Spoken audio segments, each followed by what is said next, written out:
Technically, there's 16 formulas in financial maths. That's quite a lot, and of course, it's going to feel overwhelming if you feel like you need to memorize all of them. But the good news is that you don't need to memorize them. All of these formulas are connected, and if you understand all the different financial situations, you'll actually notice that there's only 4 underlying models. And if you understand where the formulas come from, you actually won't feel the need to memorize anything. You're going to be able to derive all of the formulas yourself. In today's video, we're going to build a complete financial math summary with all of the different formulas. I'll show you the underlying models and how to derive each of the formulas that you need. It'd be amazing if you can learn how to derive them or memorize them. But of course, you get a reference book and you should use that. So you should put in a summary sheet with all of the formulas in it. Linked below in the description for free is a roadmap of the whole financial math topic and also a summary sheet with every formula that you might need in it. There's a blank copy if you want to annotate it with me today. And there's also a completed copy if you want to print it out and just chuck it in as is. Let's get started. So this is the financial math summary that we're going to be filling out today. The question is, what formula should I use once I've classified the question? So once you figure out what situation you're working with, then you can come to this formula sheet and pick out the exact formulas that you might need. So we'll have a couple of sections. We've got our no regular payments section, regular payments, and of course we need to know how to use the finance solver as well. The first page to this is the roadmap, which is working out exactly which situation we are facing. I'll be referencing this page as we fill out that summary sheet, but if you wanted to go through this in depth, I have another video linked here which goes through how to classify the questions. Let's get started today. So the first section we're going to be looking at is no regular payments. So the first thing we always talk about when we are classifying a financial math question, is there regular payments or is there not? If there aren't, then the only 2 situations we're looking at is either linear growth or decay or geometric growth or decay. The whole idea here is that there is one initial payment. So it might be an investment, it might be a loan, it might be that you bought a car. Whatever it is, there's one payment and then you are not touching that afterwards. So the item is either going up or down, but you are not intervening in any way. So first we'll get started with linear decay or growth. This is when you have a fixed value that it's going to go up or down by. So you might take out a loan and you might be charged at 5% per annum. That interest is going to be worked out right at the beginning, how much you owe, and then that money is not going to change. So once you've worked out that value, it's always going to be added on. Our key for this, that fixed value, is D. D is equal to R on 100 times V0. Now, R is going to be our annual percentage rate, and V0 is, of course, the amount that we start with. This is how you work out that fixed amount, and then you either add or subtract depending on the situation. So let's have a look at these situations. The first one is simple interest. Simple interest is basically when you have an investment or a loan, and then that interest gets added on top.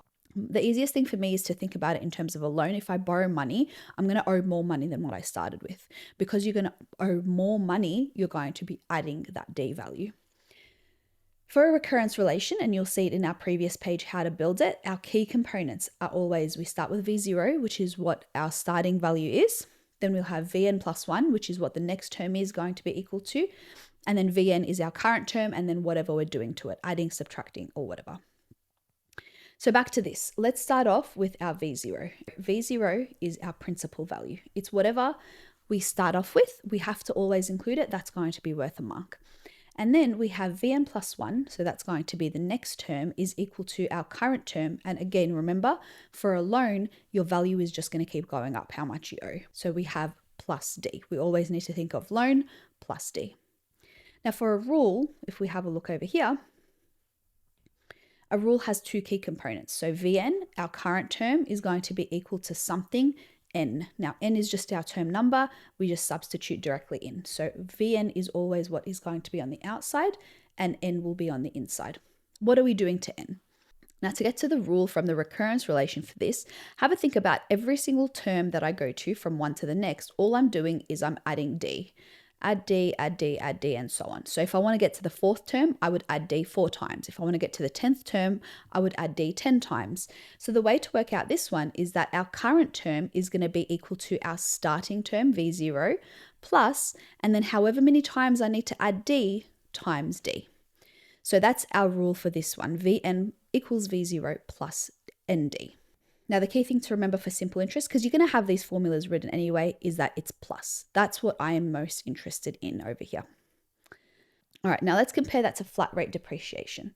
The key thing about flat rate depreciation is that something is going to go down by a fixed amount, but it's going to go down over time. So it might be per year, per month, whatever it is. You'll notice that you will have some sort of R percentage value that is given here. So again, it'll go down by 5%. You need to work out how much that's going to be, and then it'll be taken away each time. Now, the key word here is, of course, depreciation. Depreciation means going down. And so that should indicate that you should be subtracting D from there. Otherwise, everything's really the same. So this one should be pretty straightforward to derive. V0 is equal to the principal. Vn plus 1 is going to be our current term, but then minus D, whatever that fixed value is. Now, the rule for this is very similar to the idea before. So we have V0, except we're subtracting the number of times that I need to subtract D times D. So V0 minus ND. So the key thing with this one is our minus signs, which is right there. All right, let's compare that to our last situation, which is unit cost depreciation. I like to focus on the word cost here because they'll actually tell you how much it's going to go down by. So flat rate depreciation, they'll usually give you a percentage. Unit cost, they'll tell you how much it goes down by. The key thing to remember with this is it's about the number of uses, not by time. So I buy a car. For flat rate depreciation, it might go down by 5% a year, whereas with unit cost depreciation, it's going to go down by 30 cents for every kilometre. So it's about the number of uses. In this case, we don't really need to work out what D is. D will already be in the question for us. In terms of the formula though, it's actually exactly the same as the flat rate. So you just need to know that the context is different, but the formulas itself are the same. So Vn minus D, because I'm subtracting the amount for every use, and then Vn equals V0 minus ND. Okay, so that is your linear situation. Linear is where we have D, there is a fixed amount that it goes up or down by, and you just need to know the different situations for those. Let's move on to geometric. Now, geometric means that we're going down or up, not by the same amount. So you'll notice that the graph is instead a curve. That's because every single term, I'm going to be multiplying it by a percentage. So linear is your plus minus, whereas geometric is going to be multiply. And we multiply it by the percentage, we recalculate the value that it's going to go up and down by. It is not by the same amount. Now, our key term for geometric is R, and R is either going to be greater than 1, where it's going to grow, or it's going to be less than 1, where it's going to decay. R is our annual percentage rate as always, but we introduce a new variable P, which is the number of compounding periods per year. Now, it's not usual in geometric for it to compound more than once a year, but later on when we're involved in payments, it will compound more times per year. So I just thought I'd leave that in there. All right, so let's get to the formulas. The whole idea is that our capital R tells us by what percentage going up or down by. Think of it like this. 1 is 100%, but in our number. And then if I want it to go up, so compound interest, again, it's the same idea as simple interest. I borrow a certain money, I'm going to owe more and more money. I'm going to add on the certain percentage, but I need to convert it into a number. To do that, we divide it by 100. So the 1 is representing our 100%, and R is also in percentage. To convert it to number is just 1 plus R on 100. Now that's compared to reducing balance depreciation. Again, your keyword here is depreciation. It's going to go down. So R here is going to be 1 minus R over 100. Now, if it compounds more times per year, all we have to do is divide that R by P. You can either put it at the top, which is personally what I prefer, but the textbooks do have it at the bottom over here. Both of them are the same. The whole idea is that you divide your rate by the compounds per year and by 100. It doesn't really matter whether you write on P up here or you write it down here. Now, in terms of our recurrence relation, this one's probably going to look the easiest. Of course, we always start off with V0 and our principal. And then we have Vn plus 1 is equal to, and we're just going to multiply our V0 by R. And the R is going to do all the work for us. So that'll either make it go up or down. And it's exactly the same for both of them. So the difference is working out the R value. Now, in terms of a rule, how do we get from the recurrence relation to the rule? The idea is that if I want to do this again, I'll just multiply by R again. And then I'll multiply by R, and so on. And what we know is that every time we multiply by a certain number, we put it to an exponential. So 2 times 2 is the same as 2 squared. R times R would be the same as R cubed. That's the whole idea. So the rule is Vn equals, so our current term is going to be r to the power of n. So however many times I want it, 10 times, 100 times, you just put it to that power, and then you times it by your initial amount. And that's the same for both of them. Again, the r value itself is the thing that's different. Okay, so that's the difference between these two, the linear and geometric. Again, both of them have no regular repayments. That's how you come up with those formulas. Let's talk about if we do have regular payments. So here is where I borrow money or I invest money, and then I either, I'll need to pay the money back, or if I invest money, I might withdraw that money or I'll add more to it. So there's a few things going on here. With our regular payments, we are always going to be using R, capital R. And because the idea is whether I borrow money or whether I invest money, the loan or the investment is always going to grow. So if you borrow money, you're going to owe more money. Or if you invest money, you're going to make more money. So the idea, it's always growth. So because it's always growth, again, we've got our 1, which is the 100%. And then it's the plus R on 100. And then don't forget to divide by that compounding period. So if there's a payment involved, your R value is always positive. All right, so let's create our formulas from there with our reducing balance loan. If you understand the situation, creating the recurrence relation is really easy. Here we're going to borrow money and then we repay that money. So of course, we always need to start with our principal.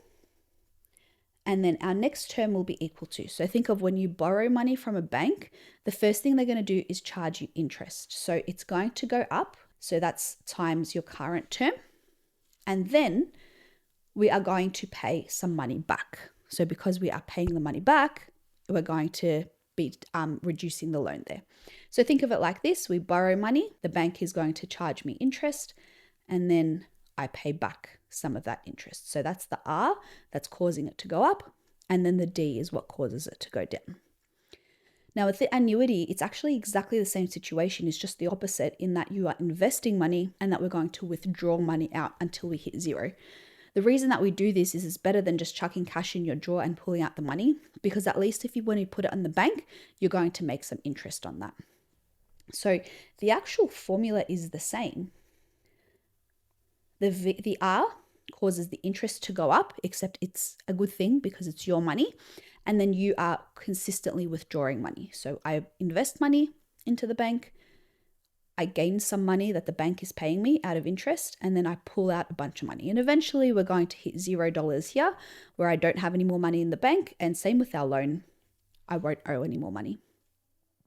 Now our annuity investment is what's different. And I know that everyone calls an annuity investment something different. So feel free to write down whatever other title you might have for it.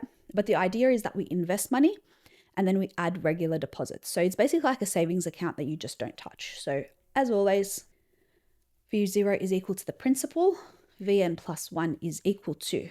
So the bank is going to pay me interest, and then I'm going to put more money in.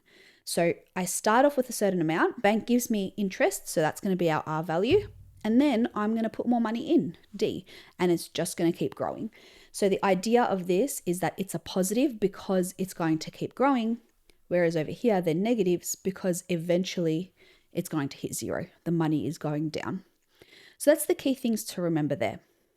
Now, in the regular repayments, there's actually 2 special cases as well. There's an interest-only loan and there's a perpetuity, which are very similar, but it's just the opposite situation. So interest-only loan, I borrow money, I'm only going to pay back the interest.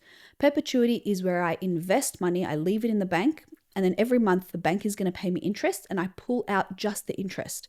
And it's a really cool way to make sure that they're just constantly paying me interest. It's like an ongoing form of income for not doing much, for just leaving a bunch of money in the bank, which is really, really cool. So the idea with this is that we start at a certain amount of money.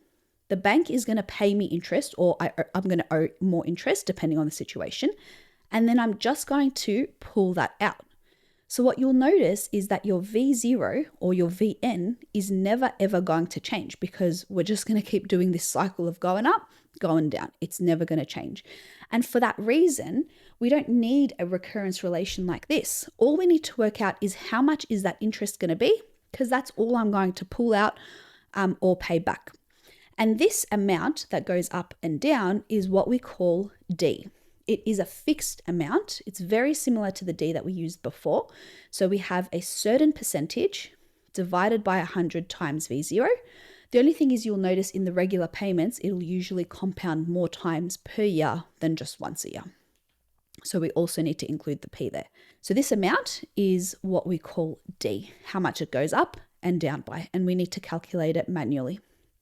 So that's our interest-only loan and our perpetuity, which are our special cases. What you'll notice is that for all of these situations, you only have a recurrence relation. There is no rule. And the reason for that is because there's no shortcut to these types of questions. You'll actually need to use the finance solver. So the finance solver is what's going to help you jump from the first term to the 100th term, whatever it might be. So for this one, I've taken out all of the meanings so that we just make sure that we know what each of the variables mean. And then we also need to know our sign conventions. And then that'll be it for our summary sheet. And is simply the number of payments. The key thing to remember about this, because they'll usually tell you something like you're going to pay for 30 years and it's going to compound monthly. Well, your number of payments is going to be the number of years multiplied by the number of periods per year. Because your total number in that case will be 30 times 12. Now, the cool thing is that on the calculator, you can actually literally write 30 times 12 equals, and it'll give you the answer straight away. So you don't need to work it out beforehand. Now, I percentage is the annual interest rate. The key word I'm going to highlight here is annual. We're so used to, for our previous topic over here, working it out per month if it's compounding monthly. And a lot of students then go ahead and put the monthly rate in and they stuff it up there. It's important to just put in the per year interest rate and then it'll do the rest. It'll work it out for you. PV is going to be your principal amount. That's how much we start with, whether that's at the beginning of the situation or, so I'm 5 years into that question, then we start at the 5th year. So it's wherever you are at right now. It's kind of like your VN. It's your current term. Now your PMT is just your payment. And that's going to be your per month, per year, whatever. So whatever the compounding period is. FV is future value. So that's what we're looking for. So if it's asking what's your loan amount going to be in 30 years, that'll be your future value. PPY, CPY, that's payments per year. And that's compounds per year. Now, most of the time, in fact, I don't think I've ever seen an exam question where they have a different payments per year or compounds per year, but different schools might do different things. So they might make it compound every month. So that means they multiply it by the percentage, but then you just pay it all at the end of the year. So it is possible for them to be different, but pretty much in all situations, they should be the same. Okay, so it's really important to understand what all of those mean because you need to put in your values. Equally as important is to actually understand the sign conventions for PV, PMT, and FV because you need to put in pluses and minuses, and depending on what those are, they're going to affect what your final answer is. Let's talk about the PV and PMT. So PV is what you're starting with, payment is what you're either paying or the bank pays you. Here's the way that I think about it. Here you are, here's the bank. If money comes to you, that is a positive thing. That's a good thing. Even if it's a loan, I know loans aren't a positive thing, but the whole idea is money is entering into your pocket. So that's the way I think of it. Money is entering into my pocket. That's positive. Whereas the flip side, if money is leaving my pocket, even if it's to repay something or I'm investing, which are obviously positive things, it's still leaving my pocket. So we're going to have to put in a negative sign in front of the PV or PMT if that's the situation that money is leaving me. Now that is different to future value. The future value is going to tell us whether we own this money. So that money should be ours, whether it's physically in our pocket or not, it doesn't really matter. It's about whether it's our money or whether we owe this money to the bank. So if we own the money, that's a positive thing. If we owe the money, that's a negative thing. A typical situation is, you've borrowed money and it's asking, well, how much do you still owe in 20 years' time? What you'll notice is that your FV should be negative. However, what can sometimes happen is, you borrow money for 30 years and it asks you, okay, at the end of the 30 years, what's the value of the loan? Now, obviously we expect it to be zero because we're paying it off. But sometimes you'll notice that there's a plus. It could be a plus 20 cents, could be a plus $5, whatever it is. The whole idea is that maybe the last payment that you made is $5 over. And so the bank now owes you $5. The point of that is that you then need to adjust what your final payment will be. or you will adjust the total amount that your loan will cost. So it'll be like your payments every month over the 30 years, but then minus that $5 because you don't need to pay that extra $5 to the bank. So that's a very specific scenario and it gets a lot of students, but just keep that in mind as something that can happen. This box here is just kind of some questions to prompt you to use the finance solver. But the idea is that if you ever need to jump between values, you feel like you want to use a rule, just remember there's no such thing as a rule for regular payments. You need to use the finance solver. All right, that's this page fully annotated. I hope you found that very useful. So at the start of the video, I mentioned that there are 16 different formulas. There are, if you go ahead and count them, but if you actually have a look at all of the different models, you can tie them back to these 4 over here. So we're either adding D, we're subtracting D, we're multiplying by R, or we're doing a combination of both. And if you are able to understand those situations, it should be pretty easy to derive it. But of course, you've got this sheet. I would definitely recommend using it to make sure that you know which formula you're working with and you're able to apply the right one at that situation. Hopefully you're walking away feeling a little bit more confident about your formulas after this. If you have any questions about this or any other topic, feel free to leave it in the comments below. I wish you all the best of luck in your SAC and I'll see you next time.